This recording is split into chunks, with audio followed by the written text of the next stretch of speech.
எல்லாரும் துளசி மரத்தை தானமா சுத்துவாங்க. நெல்லிலையும் மகாலட்சுமியும் மகாவிஷ்ணுவும் குடி கொண்டிருக்க இடம் இதுதான். நெல்லி மரம் எந்த வீட்டில் இருக்கோ அந்த வீட்டில் பணத்துக்கு பஞ்சமே இருக்காது. நெல்லி மரம் அவ்வளோ விசேஷம். இது டெய்லி துளசி எப்படி டெய்லி கும்பிடுமோ அதே மாதிரி நெல்லி மரத்தை கும்பிடுங்க, பண கஷ்டமே இருக்காது உங்களுக்கு.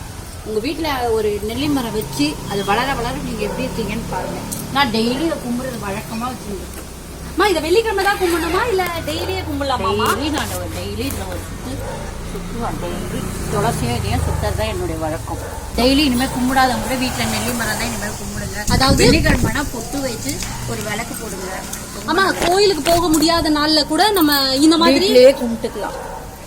கடவுளோட அனுகிரகம் கிடைக்கும். கோவிலுக்கு தான் போய் கும்பிடனே கிடையாது, வீட்லயே நம்ம கடவுளை கும்பிடலாம். இன்னைக்கு மகாலட்சுமியும் மகாவிஷ்ணுவையும் சேர்த்து கும்பிட்டுட்டோம் பார்க்கணும். ஓகேம்மா, பாய்.